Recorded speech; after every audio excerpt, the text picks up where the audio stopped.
दोस्तों, आप सब जानते हैं मैं एक डाइटिशियन हूँ और मेरा मिशन है कि मैं लोगों को सही ज्ञान देकर उन्हें स्वास्थ्य के प्रति जागरूक कर पाऊँ, उन्हें रोग मुक्त जीवन के प्रति जागरूक कर पाऊँ, ताकि हर कोई एक फॉरएवर हेल्दी लाइफ जी सके, एक रोग मुक्त जीवन जी सके। तो जैसे आप सब जानते हैं कि स्वास्थ्य में जो हमारी डाइट है, वो बहुत इम्पोर्टेंट रोल प्ले करती है कि हम क्या खान-पीन करते हैं, उससे ही हमारा स्वास्थ्य बनता है। तो बीइंग अ डायटीशियन आज मैं आप सबके सामने एक अहम मुद्दा लेकर आई हूँ, वो है खाना पकाने का तेल।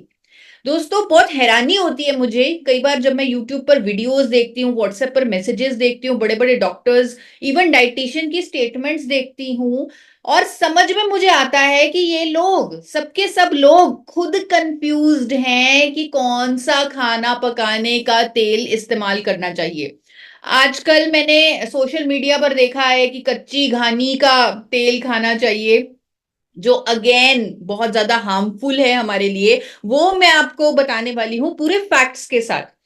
और बहुत दुःख होता है ये जानकर कि क्या बड़े-बड़े डायटीशियंस को अमेरिका की, यूके की, कनाडा की रेगुलेशंस नहीं मालूम? क्या उन्हें नहीं मालूम कि ये कच्ची घानी का तेल या मस्टर्ड ऑयल वहाँ के देशों में बैन किया जा चुका है? क्यों बैन किया जा चुका है? क्या वो रेगुलेशंस हैं? कौन-सा तेल हमें खाना चाहिए? क्या लेना चाहिए? कौन-सी कंपनी का खाना चाहिए? कौन-सा ब्रांड हमें चूज़ करना चाहिए? वो सब आपको आज जानने का मौका मिलने वाला है और वो भी फैक्ट्स के साथ, प्रूफ के साथ। आज मैं आपको कुछ नहीं बताने वाली, मैं सिर्फ आपको नॉलेज देने वाली हूँ अलग-अलग तेलों पर। डिसाइड आप खुद करेंगे कि कौन-सा तेल आपके लिए, आपके परिवार के लिए बिल्कुल अनुकूल है, सही है। दोस्तों, तेल हमारे लिए इतना ज़रूरी है, खाना पकाने का तेल इतना ज़रूरी है कि हमारा खाना बिना तेल के बनना शुरू ही नहीं हो सकता। आपने टीवी शोज़ में देखा होगा, कुकरी शोज़ में देखा होगा, वो क्या बोलते हैं कि कढ़ाई लीजिए और कढ़ाई में सबसे पहले तेल डालिए। यानी सबसे इम्पोर्टेंट इंग्रीडिएंट है और पूरा इंडिया कन्फ्यूज़ बैठा है कि कौन-सा तेल इस्तेमाल करें। जितने भी साथी यहाँ पर उपस्थित हैं, मैं आपसे पूछना चाहूँगी, क्या आपको लगता है कि इंडिया के डॉक्टर्स, इंडिया के डायटीशियन, इंडिया के लोग कन्फ्यूज़्ड हैं कि कौन-सा तेल इस्तेमाल करना चाहिए? एक बार मुझे डिजिटल हैंड रेज़ करके बताइए जिनकी वीडियोज़ ऑन हैं, वो प्लीज़ मुझे वीडियोज़ की में ऐसे हाथ ऊपर करके बताएँ कि हाँ, कन्फ्यूज़न है। हाँ, ये बहुत बड़ी समस्या है कि लोगों को मालूम ही नहीं है कौन-सा कुकिंग ऑयल उन्हें इस्तेमाल करना चाहिए, जो कि मोस्ट इम्पोर्टेंट इंग्रीडिएंट है हमारी डाइट का। तो सारी कन्फ्यूजन है, बहुत ज़्यादा कन्फ्यूजन है, लेकिन आज आपको अभी स्टार्टिंग में देवदत्त सर ने बोला कि आप चेक कर लीजिए कि जिनको आपने इनवाइट किया है, क्या वो आए हैं या नहीं आए, क्योंकि आज का सेशन बहुत खास है। आज पूरा इंडिया उस कन्फ्यूजन को दूर कर सकता है सही ज्ञान के साथ। तो आज मेरी पूरी कोशिश रहेगी कि मैं आपको राइट नॉलेज दूं, जिसके जिसके आधार पर आप अपने लिए बहुत ही इंपॉर्टेंट जो फैसला है सही कुकिंग ऑयल का चुनाव, वो अपने लिए कर पाएं। जैसे मैंने अभी आपको अपना इंट्रोडक्शन दिया, मैं एक डायटीशियन हूँ, एक मिशन पर काम कर रही हूँ, लोगों को स्वस्थ मुझे बनाना है, सही ज्ञान मुझे देना है और कभी सपने में नहीं सोचा था कि मुझे आज देश के बड़े-बड़े डॉक्टर्स सपोर्ट करेंगे, एम्स के, फोर्टिस के, मेदांता के डॉक्टर्स मेरे चैनल पर आकर वर्कशॉप्स करेंगे, पॉडकास्ट करेंगे, वीडियोज़ करेंगे। तो ये सब होता जा रहा है, शायद नॉलेज ही इसमें बहुत बड़ा रोल अदा कर रही है कि जो मैं राइट नॉलेज ले रही हूँ, साथ में रेगुलेशंस पढ़ रही हूँ इंटरनेशनल कंट्रीज की। दूसरे देशों में सेहत पर बहुत फोकस किया जाता है। आपने देखा होगा जितने भी डेवलप्ड कंट्रीज हैं, वो शुरू से ही ध्यान रखते हैं कि लोगों का जो खान-पान है, जो न्यूट्रिशन है बिल्कुल सही होना चाहिए, उसके लिए वो रूल्स एंड रेगुलेशंस बनाते रहते हैं। तो मैं उनके साथ यानी न्यूट्रिशन के साथ मैं उनके रूल्स एंड रेगुलेशंस भी स्टडी करती हूँ और इसीलिए मैं कह सकती हूँ कि भारत में बहुत कन्फ्यूजन है खाना पकाने के तेल पर, कोई भी सही रेगुलेशंस नहीं है। हाल ही में मैंने वीडियोस देखी व्हाट्सएप पर, शायद आपने भी सोशल मीडिया पर, फेसबुक पर देखा होगा कि रिफाइंड ऑयल नहीं खाना चाहिए, रिफाइंड ऑयल तो खाओ ही मत। आपने किसी ने ऐसी कोई वीडियो, ऐसा कोई व्हाट्सएप पे डिटेल मैसेज कि रिफाइंड ऑयल खाना तो बहुत खतरनाक है, हमें रिफाइंड तेल नहीं खाना चाहिए, इस तरह के मैसेजेस किसी ने देखे हैं? एक बार हैंड रेस करके मुझे बताइए। क्या ऐसे मैसेजेस आपने सोशल मीडिया पर इवन लोगों को कहते हुए रिफाइंड तेल तो नहीं खाना चाहिए? अब मैं उन लोगों से पूछना चाहती हूं कि अगर हम रिफाइंड ऑयल नहीं खाएंगे और हम कच्ची घानी के, या जिस तरह लोग कहते हैं कि हमें फैक्ट्रियों में बने रिफाइंड तेल नहीं खाने चाहिए, हमें घर पे निकाले हुए तेल खाने चाहिए, तो मैं उनसे पूछना चाहूंगी कि वो फिर उन तेलों की इम्प्योरिटीज को कैसे दूर करेंगे, उनसे पेस्टिसाइड्स कैसे निकालेंगे, उनसे वैक्सेस और गम्स कैसे निकालेंगे? हम जो पानी पीते हैं अपने घरों में, वो भी तो रिफाइन होके ही हमारे पास आता है। अगर वो पानी रिफाइन ना हो, म्युनिसिपैलिटी का जो पानी हमारे घरों में आता है, अगर वो रिफाइन ना हो, तो वो पानी कुछ इस तरह का दिखेगा, जो तस्वीर आप अभी स्क्रीन पर देख रहे हैं, ये जो पानी है ये रिफाइंड नहीं है। रिफाइनिंग मीन्स तेलों की इम्प्योरिटीज को दूर करना, जो कि पॉसिबल ही नहीं है जिसे हम घर पे कर पाए, चाहे हम कितनी भी मशीनरी लगा ले। इसीलिए एफएसएसएआई ने स्टैंडर्ड्स बनाए हैं तेलों की रिफाइनिंग के, ताकि लोगों तक सुरक्षित तेल पहुंचे, सुरक्षित खाना पकाने का तेल उन तक पहुंचे। इसीलिए रिफाइनिंग करना बहुत जरूरी है, जिसे कंट्रोल कर रहा है हमारी भारत सरकार, food safety and standard authority of India, जिन्होंने तेलों की रिफाइनिंग के लिए क्या क्या उनमें पैरामीटर्स हैं, क्या क्या स्टैंडर्ड्स हैं, वो सब लेट डाउन किए हुए हैं। और बहुत सारे डॉक्टर्स ने, साइंटिस्ट ने एक वर्कशॉप भी की। जब ऐसे मैसेजेस सोशल मीडिया पर फ्लोट होने लगे, तब उन्होंने पूरा ये डिक्लेयर किया, साइंटिस्ट ने बोला कि रिफाइंड ऑयल्स बल्कि हमारे लिए जरूरी है, टोटली सेफ है, रिफाइनिंग तेलों की बहुत जरूरी है, ताकि हम साफ सुथरा तेल अपने अंदर डाल सके बिना किसी इम्प्योरिटी के। एक और प्रॉब्लम जो तेलों के अराउंड मुझे देखने को मिलती है, मैंने लोगों के घरों में जाकर देखा है, जहां पर बोला जाता है तेल कम इस्तेमाल करो, तेल डालो ही मत, पानी में ही खाना बना लो, क्योंकि तेल खाने से हम मोटे हो जाएंगे। आप में से किसी ने ऐसा सुना है कि लोग कहते हैं कि तेल खाने से हम मोटे हो जाएंगे? एक बार मुझे डिजिटल हैंड रेज करके बताइए। तो अंजना जी का, मनोज जी का हैंड रेज आ रहा है, बहुत सारे हैंड रेज आ रहे हैं कि लोग तेल खाना कम कर चुके हैं। क्यों? क्योंकि उन्हें लगता है तेल खाने से हम मोटे हो जाएंगे। और दोस्तों, जब से ये मिथ आया है कि तेल खाने से हम मोटे हो जाएंगे, उसी दौरान बहुत सारी बीमारियां भी बढ़ गई हैं लोगों में। अगर आपने नोटिस किया हो, पुराने जमाने में लोग तेल या घी से परहेज नहीं करते थे और तब बीमारियां भी कम होती थी। लेकिन आज के जमाने में जब लोग लो फैट डाइट पर जाने लगे हैं, बीमारियां बढ़ चुकी हैं। क्यों? क्योंकि फैट हमारे लिए बहुत असेंशियल मैक्रो न्यूट्रिएंट है हमारे शरीर के लिए। मैं एक डाइटिशियन हूं, मैंने पूरी स्टडी की है। अगर हम अपने शरीर को फैट नहीं देंगे, यानी इस मैक्रो न्यूट्रिएंट को नहीं देंगे, तो हम अपने शरीर को चला नहीं सकते। ये हमारे लिए अति आवश्यक है। बहुत सारे ऐसे विटामिन जो हमें इम्यूनिटी देते हैं, अच्छी स्किन देते हैं, जो हमारी बोन्स को स्ट्रांग करती हैं, वो विटामिन्स हमारे अंदर एब्जॉर्ब ही नहीं होंगे अगर हम पर्याप्त मात्रा में फैट्स नहीं खाएंगे, तेल नहीं खाएंगे। क्योंकि ये जो विटामिन्स हैं, ये फैट सॉल्युबल विटामिन्स हैं। हमारा दिमाग काम ही नहीं करेगा अगर हम फैट्स नहीं खाएंगे, क्योंकि ये 70% फैट्स का बना हुआ है हमारा दिमाग। आप एक बार ट्राई करके देखना, किसी दिन पूरा दिन आप लो फैट डाइट लेना, यानी कि तेल मत खाना। आप शाम तक इतने चिड़चिड़े हो जाएंगे कि कोई आपसे बात ही नहीं करेगा। आपके ब्रेन को सेटिस्फेक्शन फील ही नहीं होगा अगर उसे पर्याप्त मात्रा में फैट्स या तेल नहीं मिलेगा। तो फैट्स हमारे लिए बहुत ज्यादा जरूरी है। इसे हमें अपनी डाइट से आउट नहीं करना, इसे इन करना है। लेकिन ये जानना है कि सही फैट कौन सा है, सही तेल कौन सा है। क्योंकि ये बहुत जरूरी है जानना। इस ज्ञान को मुझे तो लगता है कि छोटी क्लासेस में ही, थर्ड फोर्थ क्लास में ही न्यूट्रिशन की नॉलेज देनी चाहिए हमारे देश में, क्योंकि इतनी कंफ्यूजन है। बच्चों को पता होना चाहिए कि कौन सा तेल उन्हें इस्तेमाल करना चाहिए, कौन से विटामिन मिनरल उन्हें लेने चाहिए, कौन सा प्रोटीन, कौन से मैक्रो न्यूट्रिएंट्स उन्हें लेने चाहिए। ये सब जो नॉलेज है विदेशों में ये बचपन से शुरू हो जाती है, हमारे देश में भी ये बचपन से शुरू हो जानी चाहिए।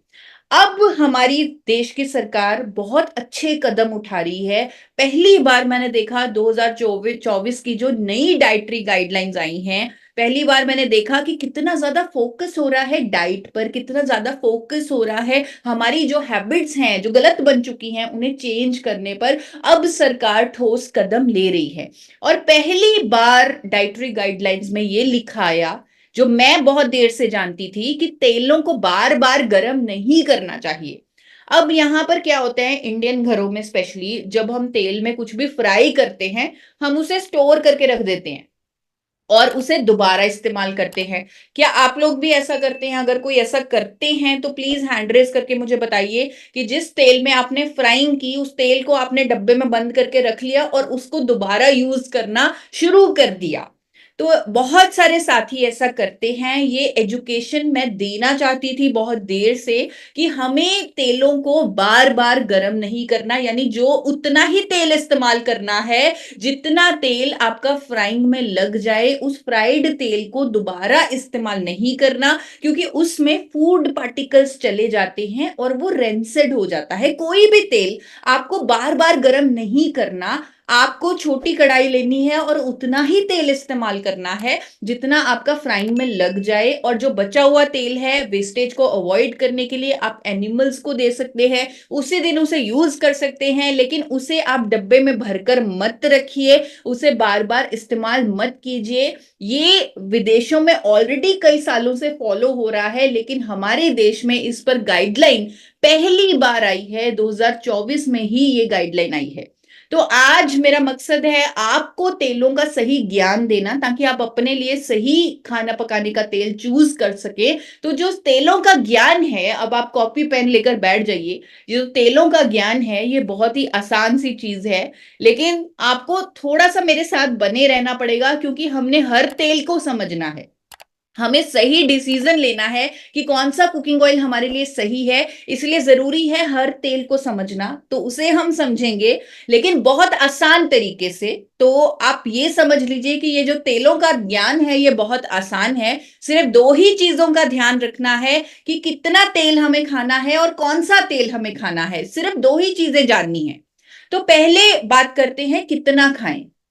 कितना खाएं इस पर ज्यादा दिमाग नहीं लगाना। हमारे लिए दिमाग सरकार लगा चुकी है, आईसीएमआर लगा चुका है, डब्ल्यूएचओ लगा चुका है, और वो गाइडलाइंस दे चुके हैं कि हर व्यक्ति चाहे वो हिले भी ना, पूरा दिन बेड पे बैठा रहे, फिर भी उसे 25 ग्राम ऑयल खाना ही खाना है, 25 ग्राम तेल लेना ही लेना है। और ये क्वांटिटी 40 ग्राम पर डे तक भी जा सकती है अगर वो फिजिकली एक्टिव है। यानी 25 से 40 ग्राम प्रतिदिन आपको तेल, आपको फैट लेना है। तो ये जो कितना खाएं ये बहुत ही आसानी से हमने कवर कर लिया, इसका ये पार्ट हमने कवर कर लिया। 25 से 40 ग्राम मात्रा है, क्वांटिटी है तेल की, जो हमें हर रोज लेनी है। अब हम चलते हैं दूसरे भाग की तरफ, यानी कौन सा तेल खाएं। अब कौन सा तेल खाएं, जैसे मैंने आपको बताया बहुत कंफ्यूजन है। कभी कभी अमिताभ बच्चन जी आ जाते हैं, ये वाला तेल खाओ, कभी सौरभ गांगुली जी आ जाते हैं, तो कंफ्यूजन बहुत है। तो उसके लिए हम डीप नॉलेज लेंगे तेलों के बारे में, कि ये तेल इतने अलग अलग क्यों हैं, हर तेल अलग क्यों है। वैसे हर तेल में 3 तरह के फैट मौजूद होते हैं, जिनका नाम है सफा, पुफा और मुफा। पर इन तीनों फैट्स की रेशो तेलों में अलग अलग होती है। किसी में सफा ज्यादा होगा, किसी में पुफा ज्यादा होगा, किसी में मुफा ज्यादा होगा। अब ये जो सफा ज्यादा वाले तेल हैं, जो सॉलिड इन नेचर होते हैं, वो हमारे अच्छे और बुरे कोलेस्ट्रॉल दोनों को बढ़ा देते हैं। जो ज्यादा पुफा वाले तेल होते हैं वो हमारे जो अच्छे कोलेस्ट्रॉल को भी कम कर देते हैं, बुरे को भी कम कर देते हैं। मुफा वाले तेल अच्छे कोलेस्ट्रॉल को नहीं छेड़ते, लेकिन बुरे को कम कर देते हैं। तो ये जो जनरल काम है सफा, पुफा और मुफा का, वो मैंने आपको बताया। अब बात करते हैं सबसे पहले उन तेलों की जिनमें सफा फैट ज्यादा है। जैसे मैंने आपको बताया, जो ये सफा फैट होता है ये सॉलिड होता है नेचर में, यानी कि ये गाढ़ा होता है।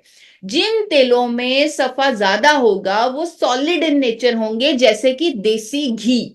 अब क्या होगा अगर हम ये उच्च सफा वाला तेल खाएंगे, तो हमारा अच्छा कोलेस्ट्रॉल बढ़ेगा, विच इज गुड, लेकिन साथ साथ बुरा कोलेस्ट्रॉल भी बढ़ जाएगा, जिसके कारण हमें हार्ट डिजीजेस की प्रॉब्लम्स हो सकती हैं।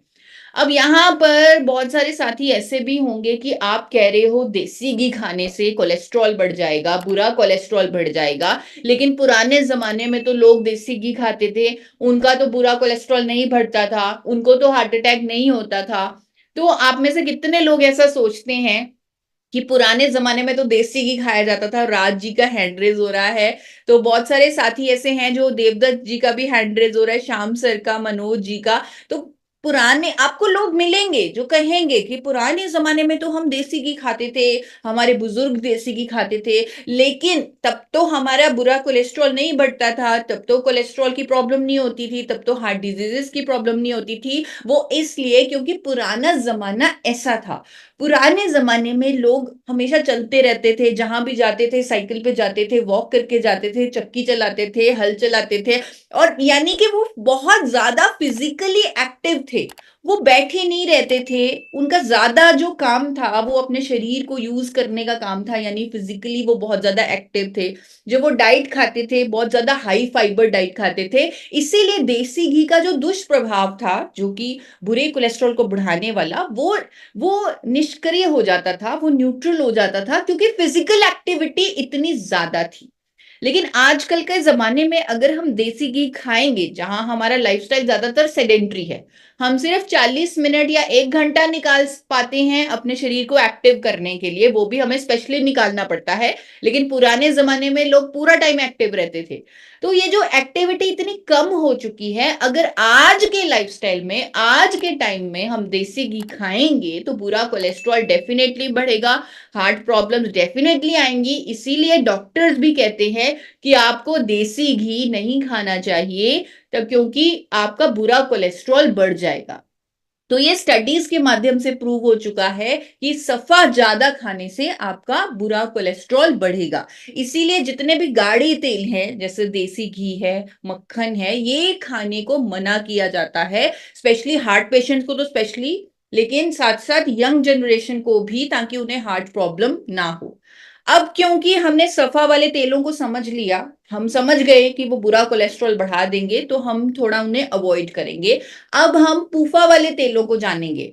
अब क्योंकि आपने पूरा ठान लिया है कि आपने तेलों के बारे में सही ज्ञान लेना है, राइट नॉलेज लेनी है, आगे पूरे इंडिया को राइट नॉलेज देनी है, हो सकता है आपको किसी डाइटिशियन को, किसी डॉक्टर को भी समझाना पड़ जाए, तो आपको याद करना पड़ेगा किन तेलों में पूफा ज्यादा है, किन तेलों में सफा ज्यादा है। अब आपके सामने जो चार्ट आ रहा है, उन सभी तेलों में पूफा फैट बहुत ज्यादा है, जैसे सेफ्लॉर ऑयल, करडी का तेल, सूरजमुखी का तेल, सोयाबीन का तेल, मक्की का तेल, कपास का तेल। इन तेलों में पूफा फैट बहुत ज्यादा होती है। और बहुत पहले, अगर मैं 2 दशकों की बात करूं, आज से 2 दशक पहले ऑलमोस्ट, तब पूफा तेल ज्यादा बिकने लगे थे, क्योंकि तब पता लगा था कि सफा खाने से कोलेस्ट्रॉल बढ़ जाएगा। इसीलिए पूफा वाले तेलों पर ज्यादा रिसर्च होने लगी और ज्यादा उन्हें प्रमोट किया जाने लगा। सबसे पहले सफोला गोल्ड इसमें आगे आया, सैफलर ऑयल वो लेकर आए, सैफलर ऑयल, सफोला, और ये कहा गया कि इससे आपका कोलेस्ट्रॉल कम होगा। वो पूफा के कारण बोला जा रहा था, क्योंकि उसमें पूफा ज्यादा होता है, तब वहां उसमें सैफलर ऑयल, सिर्फ सैफलर ऑयल हुआ करता था।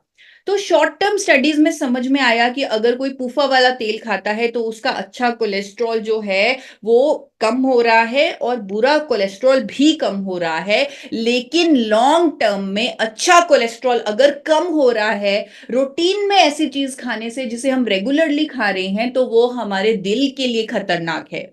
और उन लोगों में जिनमें पूफा फैट ज्यादा पाया जाने लगा, उनमें जोड़ों के दर्द की समस्या शुरू हो गई, अर्थराइटिस की प्रॉब्लम शुरू हो गई। अगर आप किसी के घर में जाएं, वो आपको बताएं कि मेरे तो जोड़ों में दर्द रहता है, अर्थराइटिस की प्रॉब्लम है, तो आप उनके किचन में चेक कर सकते हैं, वो जरूर पूफा वाला इनमें से ही कोई तेल खा रही हैं। या तो वो कर्डी ऑयल खा रही है, या सूरजमुखी का तेल खा रहे हैं, सोयाबीन का तेल खा रहे हैं, मक्की का तेल खा रहे हैं, कपास का तेल खा रहे हैं। पूफा की वजह से उनको जॉइंट की प्रॉब्लम्स हो रही हैं, अर्थराइटिस की प्रॉब्लम हो रही है, और ये स्टडीज कह चुकी हैं।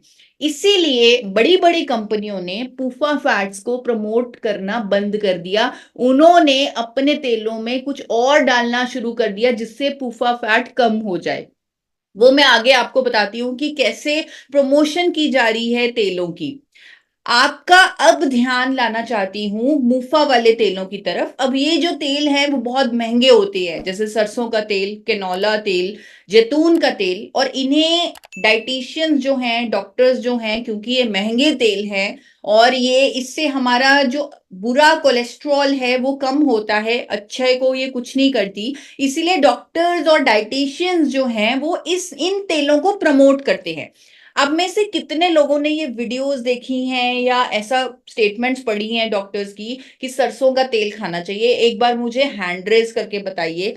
सरसों के तेल को डॉक्टर्स एडवोकेट कर रहे हैं, इंडिया की टॉप डाइटिशियन एडवोकेट कर रही है, कच्ची घानी का तेल खाने के लिए बोला जा रहा है, और मेरा दिल उस समय बहुत दुखता है। मैं उन डॉक्टर्स को ईमेल्स भी लिखती हूँ, उनको पूरे के पूरे फैक्ट्स भेजती हूँ कि जो ये आप कर रहे हैं ये टोटली गलत कर रहे हैं, नॉलेज ना होने की वजह से आप ये कर रहे हैं। क्योंकि सरसों के तेल में तो एक ऐसा कंपाउंड होता है जिसका नाम है इरूसिक एसिड।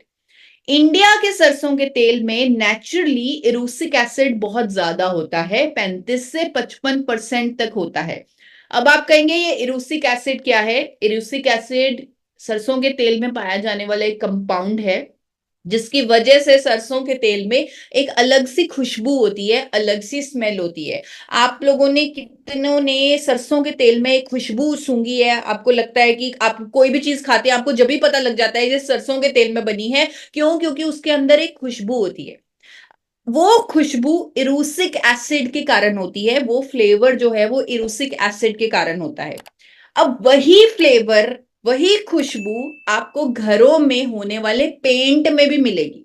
घरों में जब पेंट किया जाता है तब उस पेंट में से खुशबू आती है, वो खुशबू भी इरूसिक एसिड के कारण ही होती है, उस पेंट में भी इरूसिक एसिड होता है। और हमारे सरसों के तेल में, भारत के सरसों के तेल में 35 से 55% इरूसिक एसिड है।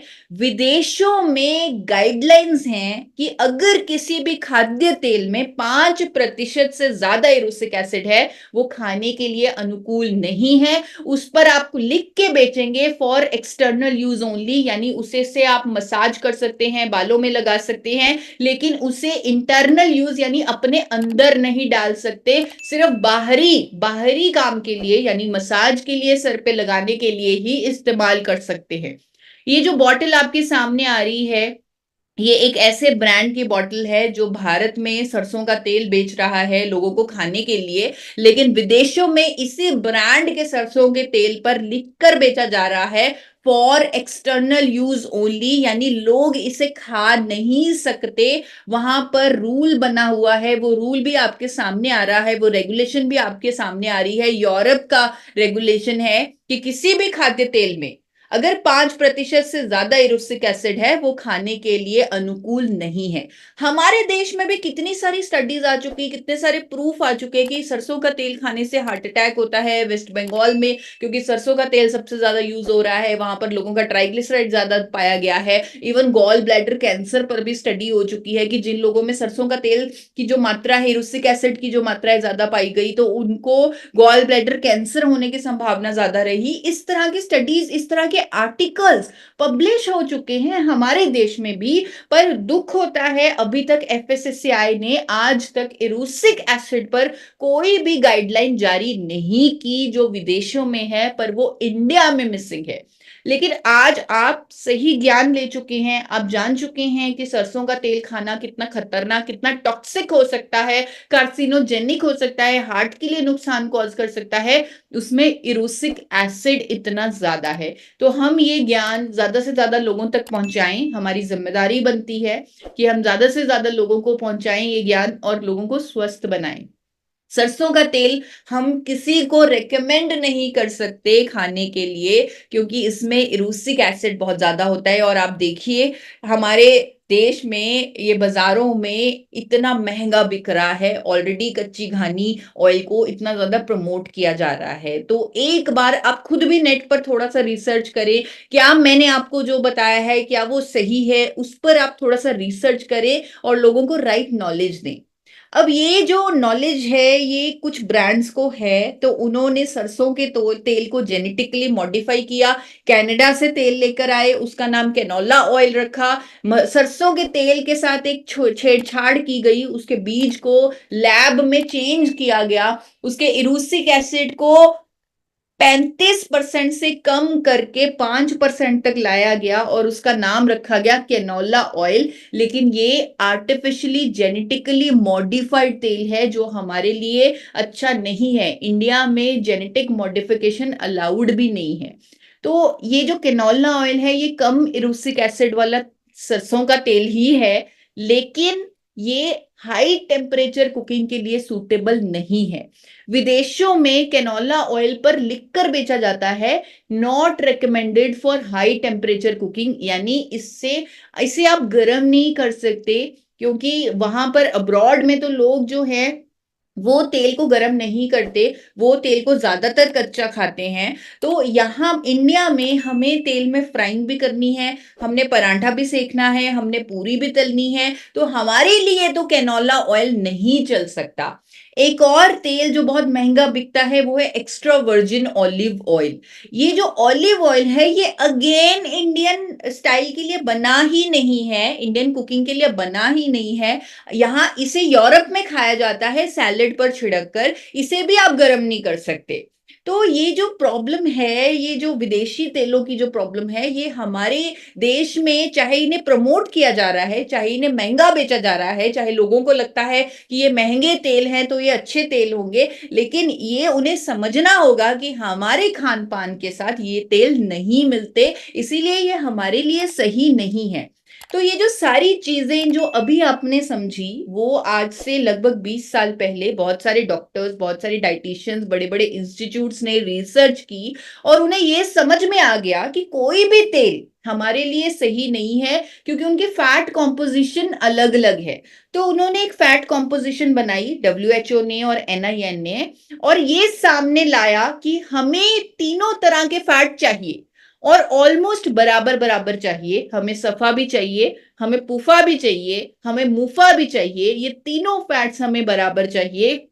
और उसका असर क्या हुआ? उसका असर ये हुआ कि लोगों ने ये समझा कि कोई भी तेल उत्तम नहीं है, हमें तेलों को बदल बदल कर इस्तेमाल करना है। और लोगों ने तेल बदलना शुरू कर दिया, एक महीने कोई और तेल, दूसरे महीने कोई और तेल, तीसरे महीने कोई और तेल। आपको ऐसे लोग मिलते हैं या ऐसे डाइटिशियंस, ऐसे डॉक्टर्स कहते हैं कि आपको तेल को बदल बदल कर इस्तेमाल करना है? तो आप प्लीज मुझे हैंड रेज करके बताइए। मनोज जी का हैंड रेज आ रहा है, बहुत सारे ऐसे साथी हैं। जी हाँ, कमलेश यादव जी और मनीष राज जी, प्रीति जी, सबके हैंड रेज आ रहे हैं, क्योंकि ये एक बड़ी कंफ्यूजन पैदा हो गई पूरे इंडिया में 20 साल पहले कि तेलों को बदल बदल कर इस्तेमाल करो। क्यों? क्योंकि हमें तीनों तरह का फैट बराबर बराबर बराबर चाहिए।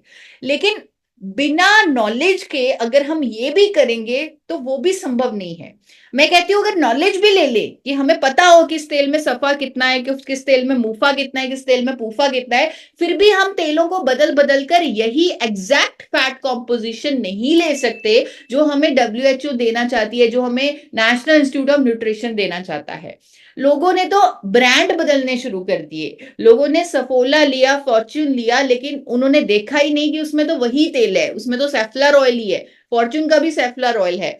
तो इस तरह लोगों ने तेल जब बदले, तब उन्हें समझ में ही नहीं आया कि ये हम कर क्यों रहे हैं। उन्होंने ये जानने की कोशिश ही नहीं की कि ये करना क्यों जरूरी है और क्या ये करके हमें कोई फायदा हो रहा है। ये भी नॉलेज ना होने की वजह से ये भी चीज कहीं ना कहीं मिसिंग रह गई। अब देखिए, अगर मैं सबके सामने ये चार्ट रख दूं और बता दूं कि किस तेल में कितना सफा, कितना पुफा, कितना मुफा है, तो भी ये करना हमारे लिए भी, इवन मेरे लिए भी, मैं एक डाइटिशियन हूं, तो मेरे लिए भी ये संभव नहीं है कि मैं तेल को बदल बदल कर वही फैट कॉम्पोजिशन ले लूं। लेकिन अब हमें डरने की जरूरत नहीं है, क्योंकि 2 दशक पहले भारत में राइस ब्रैन ऑयल बनने लगा, जो नेचुरली नेचुरली बैलेंस्ड है, यानी उसमें तीनों तरह का फैट ऑलमोस्ट उतना ही है जितना हमें चाहिए। और इसे बैलेंस किसी कंपनी ने नहीं किया, ये इसका नेचुरल फैट कॉम्पोजिशन है। किसी भी तेल का जो फैट कॉम्पोजिशन होता है वो नेचुरल होता है, उसे कोई कंपनी ऑल्टर नहीं कर सकती। इसीलिए राइस ब्रान ऑयल का भी जो फैट कॉम्पोजिशन है, उसमें सफा और पूफा और मुफा की मात्रा उतनी उतनी ही है जितनी जितनी हमें चाहिए। इसीलिए हम कहते हैं, और पूरे इंडिया को मैं एजुकेट करना चाहती हूं, कि उन्हें राइस ब्रान ऑयल का इस्तेमाल करना चाहिए बिना बदले लगातार। क्यों? क्योंकि वो हमें रेडीमेड सोल्यूशन दे रहा है, हमें जितना फैट सफा पुफा और मुफा चाहिए उतना ही दे रहा है। साथ में हमें टोकोट्रेनॉल्स, टोकोफिरोल्स और इजनॉल जैसे एंटीऑक्सीडेंट दे रहा है। तो ये हमारा जो राइस ब्रान ऑयल है, ये सबसे उत्तम तेल है। और आपने देखा होगा, आजकल कुछ डॉक्टर्स बोलने लगे थे कि आप 1 चम्मच देसी घी भी खाएं। क्यों? क्योंकि वो जानते हैं कि हमें सफा भी चाहिए, 27 से 33% सफा चाहिए। लेकिन जब आप राइस ब्रान ऑयल ले रहे हैं, तो आपको सफा भी ऑटोमेटिक मिल रहा है, आपको उसे बदलने की जरूरत नहीं है, आपको देसी घी भी ऐड करने की जरूरत नहीं है। इसीलिए आपने कई बार देखा भी होगा कि राइस ब्रान ऑयल सर्दियों में थोड़ा सा गाढ़ा गाढ़ा लगता है। किसने ये चीज नोटिस की है कि राइस ब्रान ऑयल सर्दियों में थोड़ा सा जमा जमा लगता है? क्यों? क्योंकि उसमें सफा भी है, और सफा फैट भी हमारे शरीर को चाहिए। 27 से 33% हमें सफा फैट चाहिए। तो राइस ब्रान ऑयल का सर्दियों में जमना प्रमाण है इस बात का कि इसमें सफा फैट भी नेचुरली है, जो हमारे शरीर को चाहिए। और तो और सबसे अच्छी बात, ये हमारे इंडियन स्टाइल के साथ मेल खाता है, इंडियन कुकिंग के साथ मेल खाता है। इसका स्मोक पॉइंट सबसे ज्यादा है, यानी बहुत ज्यादा हाई हीट पर भी ये धुआं नहीं छोड़ता। राइस ब्रान ऑयल का स्मोक पॉइंट ज्यादा है, तो इसमें आप कुछ भी फ्राई कर सकते हैं बिना किसी डर के। इसमें एंटीऑक्सीडेंट सबसे ज्यादा है। जो चीज आप राइस ब्रान ऑयल में बनाएंगे और किसी और तेल में बनाएंगे, तो आप देखेंगे कि राइस ब्रान ऑयल वाली चीज ज्यादा लंबी चल रही है, क्योंकि इसमें एंटीऑक्सीडेंट बहुत ज्यादा है और ये प्राकृतिक रूप से संतुलित तेल है। अब यहां पर जब ये क्लियर हुआ पूरे इंडिया को कि राइस ब्रान ऑयल सबसे उत्तम है, नेचुरली बैलेंस्ड है, तब एक नई कंफ्यूजन सामने आई कि कौन सी कंपनी का राइस ब्रान ऑयल लेना चाहिए। क्योंकि हर कंपनी ने राइस ब्रान ऑयल लॉन्च कर दिया, हर कंपनी ने नया ब्रांड अपना राइस ब्रान ऑयल का लॉन्च कर दिया। इवन सफोला गोल्ड में भी आप देखेंगे तो 80% राइस ब्रान ऑयल है। उन्हें समझ में आ गया कि राइस ब्रान ऑयल सबसे उत्तम तेल है, तो हर कंपनी आज राइस ब्रान ऑयल को प्रमोट कर रही है, अपने वेरिएंट में लॉन्च कर चुकी है, अपने ब्रांड में लॉन्च कर चुकी है। बड़े बड़े सेलिब्रिटीज के साथ राइस ब्रान ऑयल की लॉन्चिंग हो चुकी है हर कंपनी द्वारा। अब यहां पर जैसे मैंने आपको बताया कि ये जो टॉपिक है ये बहुत कंफ्यूजिंग है, लोग कंफ्यूज्ड हैं। तो ये जो टॉपिक इतना कंफ्यूजिंग इसलिए है कि जब सही ज्ञान आया तब कंफ्यूजन हो गई, किस ब्रांड का राइस ब्रान ऑयल खाएं, किस कंपनी का राइस ब्रान ऑयल खाएं। क्या आपको ऐसी कोई कंफ्यूजन है, या आपने ऐसे लोगों को कंफ्यूज होते देखा है कि मैं किस कंपनी का राइस ब्रान ऑयल खाऊं या किस ब्रांड का? कमलेश जी का मैसेज हैंडरेज है, मनीष जी का हैंडरेज है, ममन जी का हैंडरेज है, मोहम्मद अब्दुल जी का हैंडरेज है, विनीत जी का हैंडरेज है। हाँ, पूरा इंडिया कंफ्यूज्ड है कि किस कंपनी का, किस ब्रांड का राइस ब्रान ऑयल हमें लेना चाहिए। तो वो कंफ्यूजन भी आज मैं दूर करने आई हूं, बिल्कुल फैक्ट्स के साथ। जैसे अब तक मैंने सब कुछ आपको फैक्ट्स के साथ, प्रूफ के साथ बताया है, वैसे अब ये भाग भी, ये जो हिस्सा है इस प्रेजेंटेशन का, ये भी मैं पूरे फैक्ट्स के साथ और पूरे प्रूफ के साथ आपको बताने वाली हूं।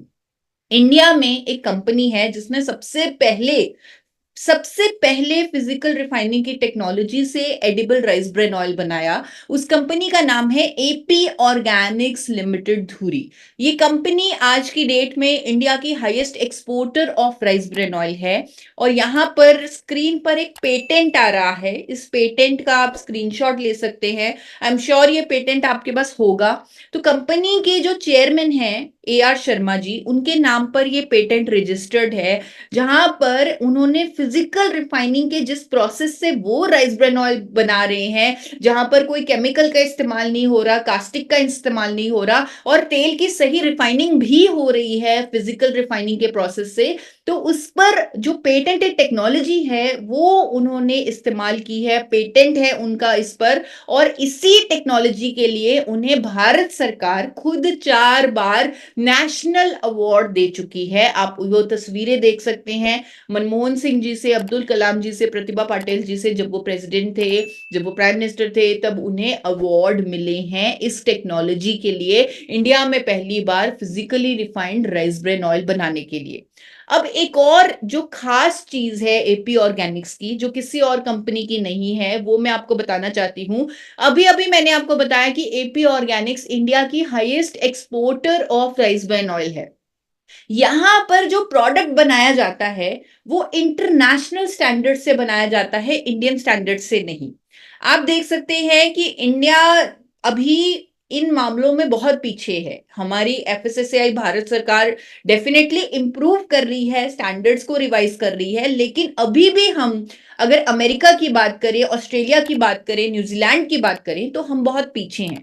लेकिन एपी ऑर्गेनिक्स में जो राइस ब्रेन ऑयल बनाया जाता है वो अमेरिका के, न्यूजीलैंड के, ऑस्ट्रेलिया के स्टैंडर्ड से बनाया जाता है। और इसीलिए इन देशों में यहां एपी ऑर्गेनिक्स द्वारा बनाया गया तेल एक्सपोर्ट हो रहा है। कोई और कंपनी, इंडिया की कोई और कंपनी एक्सपोर्ट नहीं कर पा रही अपना बनाया हुआ राइस ब्रेन ऑयल, क्योंकि वो इंडियन स्टैंडर्ड से बना रही है। लेकिन एपी ऑर्गेनिक्स एकमात्र ऐसी कंपनी है जो international standards of food safety follow करती है। उदाहरण के तौर पे मैं आपको सिंपल सी चीज समझाती हूँ। एपी ऑर्गेनिक्स में थर्मोसाइफन सिस्टम लगा हुआ है। अब दूसरी कंपनियों में थर्मिक फ्लूइड सिस्टम लगा हुआ है। अब जब तेल को रिफाइन किया जाता है तो तेल को गर्म करना पड़ता है एक वेसल में डालकर, जहां पर उस वेसल में कुछ पाइपें लगी होती है, उन पाइपों की हीट से इनडायरेक्टली वो तेल गर्म होता है। अब थर्मिक फ्लूइड सिस्टम जो और कंपनियों में लगा हुआ है, उसमें मिनरल ऑयल डाला जाता है जो कि एक पेट्रोलियम प्रोडक्ट है। तो मिनरल ऑयल की कंटैमिनेशन होने की संभावना रहती है उन तेलों में जो थर्मिक फ्लूइड सिस्टम इस्तेमाल कर रहे हैं उन कंपनीज में। क्योंकि अगर पाइपों में कोई भी लीकेज हो जाए तो वो जो मिनरल ऑयल है वो फाइनल ऑयल के साथ मिक्स हो सकता है और लोगों की जानें तक जा सकती हैं। और मैं आपको बताना चाहती हूँ, ऐसा हुआ है जापान में, ऐसा हुआ है ताइवान में, क्योंकि वहां पर जब थर्मिक फ्लूइड सिस्टम हुआ करता था तो मिनरल ऑयल की कंटैमिनेशन हुई तेल में और काफी लोगों को अपनी जानें गंवानी पड़ी उस तेल को खाकर, क्योंकि मिनरल ऑयल खा लिया उन्होंने, पेट्रोल खा लिया। तो वहां पर रेगुलेशन बन गई उस दिन से ही कि thermic fluid system is totally band, आप थर्मोसाइफन सिस्टम ही इस्तेमाल कर सकते हैं। लेकिन हमारे देश में अभी भी थर्मिक फ्लूइड सिस्टम बैन नहीं है। पर एपी ऑर्गेनिक्स ने कभी भी थर्मिक फ्लूइड सिस्टम का इस्तेमाल ही नहीं किया। शुरू से ही एपी ऑर्गेनिक्स में थर्मोसाइफन सिस्टम लगा हुआ है, जहां पर तेल को गर्म किया जाता है और इनडायरेक्ट जो हीट करने का मीडियम है वो स्टीम है, हाई प्रेशर स्टीम है, यानी पानी की भाप है। अगर कोई लीकेज हो भी जाए तो वो भाप ही तेल के अंदर मिक्स होगी, तो जिससे लोगों को कोई नुकसान नहीं हो सकता, किसी भी तरह की कोई कंटैमिनेशन नहीं हो सकती, कोई हेल्थ रिस्क नहीं हो सकता। इसीलिए इंटरनेशनली एपी ऑर्गेनिक्स को इतने सारे एक्रेडिटेशंस, इतने सारे सर्टिफिकेशंस मिले हुए हैं, चाहे वो BRC यूके का सर्टिफिकेट है, HACCP अमेरिका का सर्टिफिकेट है, ISO हलाल कोशेर जैसी सर्टिफिकेशंस हैं। एपी ऑर्गेनिक्स को, एपी ऑर्गेनिक्स एक स्टार एक्सपोर्ट हाउस है, 30 से ज्यादा देशों में एक्सपोर्ट कर रहा है अपना बनाया हुआ rice bran oil AP Organics. और लगातार एपी ऑर्गेनिक को अवार्ड्स मिल रहे हैं, बड़े बड़े अवार्ड्स मिल रहे हैं, हाईएस्ट प्रोड्यूसर के अवार्ड मिल रहे हैं, एक्सपोर्टर के अवार्ड मिल रहे हैं। दुनिया में सबसे ज्यादा राइस ब्रेन ऑयल का एक्सपोर्ट हो रहा है एपी ऑर्गेनिक से, बड़े बड़े देशों में एक्सपोर्ट हो रहा है। और मैं आपको बताना चाहती हूँ, बहुत खुशनसीबी है हमारी भी और आपकी भी कि आरसीएम हेल्थ गार्ड जो एक ब्रांड है जिसने इंडिया को जागरूक किया राइस ब्रेन ऑयल के बारे में, घर घर राइस ब्रेन ऑयल की अवेयरनेस पहुंचाई, लोगों के घरों में जा जाकर बताया कि राइस ब्रेन ऑयल कैसे सेहत के लिए उत्तम है।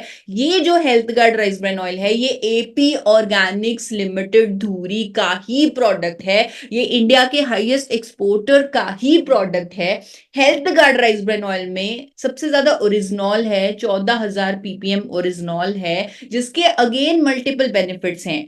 चाहे हम उसे आइसोलेटेड फॉर्म में भी ले सकते हैं, लेकिन अगर हम ऑयल में भी साथ साथ लेते रहेंगे तो बचपन से ही बच्चों को ओरिजिनॉल की गुणवत्ता मिलेगी। और साथ में जब हम इसे आइसोलेटेड फॉर्म में, कैप्सूल फॉर्म में भी एड ऑन करेंगे तो हमारी सेहत के लिए बहुत ही उत्तम होगा। तो अब health guard rice bran oil पूरे इंडिया को हमने अवेयर करना है कि health guard rice bran oil जो एपी ऑर्गेनिक्स का प्रोडक्ट है, ये हमारे लिए एक सही डिसीजन है। और यहाँ पर लेबल पर कुछ नई चीजें आपको दिखने को मिलेंगी जिनके बारे में जरूर मैं आपको समझाना चाहती हूँ।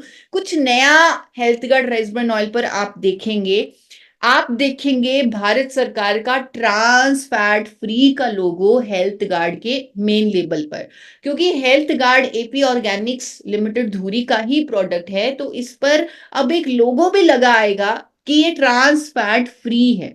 हम सब जानते हैं ट्रांस फैट बहुत ही हानिकारक फैट है, जिसके कारण हार्ट डिजीजेस होते हैं, डिप्रेशन, इनफर्टिलिटी, कैंसर, डायबिटीज जैसी प्रॉब्लम्स होती हैं। भारत सरकार इसकी परसेंटेज को कम कम कम करती जा रही है और उन्होंने ये पाया कि 1% से कम अगर किसी भी तेल में ट्रांस फैट है तो उसे ट्रांस फैट फ्री लिख सकते हैं, क्योंकि वो नेग्लिजिबल है, वो कंप्लीटली है ही नहीं। तो रेगुलेशंस के according health guard rice bran oil, जो नई रेगुलेशंस आ चुकी हैं उसके according health guard rice bran oil completely trans fat free है। और लेबल पर ये क्लेम आएगा, ये लिखकर बेचा जाएगा कि इस पर एफएसएससीआई का लाल और काले रंग का लोगो लगा होगा कि ये ट्रांस फैट फ्री है। और जो नोटिफिकेशन जो हमें ये पूरा क्लेम करने का की अनुमति देती है, वो नोटिफिकेशन भी आप लोगों के सामने है। अब हम health guard rice bran oil पर क्लेम करेंगे कि ये ट्रांस फैट फ्री है। और ट्रांस फैट फ्री क्यों हमें प्रोडक्ट्स खाने चाहिए, इस पर मैंने एक डॉक्टर से भी डिस्कशन की और उन्होंने लोगों को अवेयर करने के लिए, जागरूक करने के लिए एक वीडियो भी मेरे साथ शेयर की, जो मैं यहाँ पर प्ले करना चाहती हूँ। अगर बाय चांस आवाज में प्रॉब्लम आई तो देवदत्त सर, मैं आपसे रिक्वेस्ट करूंगी आप मुझे बता दीजिएगा, सो दैट मैं ही आपको एक्सप्लेन कर दूं कि डॉक्टर क्या कहना चाह रहे हैं। I am Dr. Rahul Bhargav, Director of Hematology and Bone Marrow Transplant at Fortis Memorial Research Institute, Gurugram. जैसा हम जानते हैं कि ट्रांस फैट खाने के अपने काफी सारे नुकसान होते हैं और निरंतर रूप से इस बात पे रिसर्च होती आई है, और इसी के मद्देनजर रखते हुए जिस प्रकार ने डब्ल्यूएचओ ने नारा दिया है कि हमें ट्रांस फैट फ्री डाइट की तरफ आगे बढ़ना है 2023 में, उसी को भारत सरकार ने अपनाया है और एफएसएसआई के माध्यम से लोगों को अवगत कराने की मुहिम जो चलाई है कि ट्रांस फैट आपके खाने में कितना है, इसको जानना आवश्यक है। क्या चीज ट्रांस फैट फ्री है या नहीं है, वो लोगो है रेड एंड व्हाइट का, जिसको आपको ध्यान देना जरूरी है। तो अब आपके खाने पे लेबल चिपका हुआ आएगा, जैसे नॉन वेज वेज का लेबल आता है, उसी प्रकार से आप पहचान सकते हैं कि मैं ट्रांस फैट खा रहा हूं या नहीं खा रहा। किसी भी चीज में अगर 0.2 ग्राम से नीचे है तो वो ट्रांस फैट फ्री है। कोई ऑल है, अगर वो 1 ग्राम से नीचे है तो ट्रांस फैट फ्री है, क्योंकि देखा गया है कि ट्रांस फैट सिर्फ डिप्रेशन नहीं, एल्जाइमर नहीं, जबकि वो कैंसर जैसी दुष्बीमारियां भी करवाता है। उसमें सबसे ज्यादा प्रोस्टेट कैंसर, कोलोरेक्टल कैंसर, और साथ ही में agency for research in cancer ने ये दिखाया है हमको कि वो ब्रेस्ट कैंसर को भी बढ़ाता है। तो जब इतने सारे दुष्प्रभाव है तो हमको डब्ल्यूएचओ और एफएसएसआई के साथ मिलके अवगत होना है, अवेयर होना है और ट्रांस फैट्स फ्री डाइट की तरफ आगे बढ़ना आज आवश्यक है, क्योंकि जो प्रकार का हम खाना निरंतर रूप से खाते हैं वो कहीं ना कहीं हमको कैंसर प्रिवेंशन में बचाव देता है और हमारे को कैंसर होने से बचाता है। तो इसीलिए इस मुहिम में जुड़िए, ट्रांस फैट फ्री की तरफ बढ़िए, रेड और ब्लैक लेबल से बढ़ के पहचानिए और उसको ना कहिए। मान लीजिए अगर आपको ये भी याद नहीं रहता कि कितने ग्राम से नीचे ट्रांस फैट फ्री होता है, तो लोगों को पहचानिए जो रेड और ब्लैक है। उस लोगों से आप पहचान सकते हैं कि आपकी डाइट में ट्रांस फैट फ्री है या नहीं है। इसको जल्द से जल्द अपनाइए और बहुत सारी बीमारियों से बचने का प्रयास करें। धन्यवाद। तो जैसे आपने सुना, डॉक्टर राहुल भार्गव ने हमें अवेयरनेस दी कि हम अपने तेल को चुन सकते हैं, ट्रांस फैट फ्री तेल को चुन सकते हैं। लाल और काले रंग का जो लोगो है वो पहचान करके हम अपने तेल को चुन सकते हैं, चूज कर सकते हैं, उसे चुन सकते हैं। तो हेल्थ गार्ड के लेबल पर ट्रांस फैट फ्री का ये जो एफएसएसआई का लोगो है ये लिखा आएगा, ताकि लोगों को चूज करने में बहुत आसानी हो, सही सही तेल का चुनाव करने में बहुत आसानी हो। क्योंकि राइस ब्रान ऑयल सबसे उत्तम तेल है, ये हमें मालूम है, किस कंपनी का हमें लेना है। अब ये भी हमें मालूम है कौन सा ब्रांड हमें पिक करना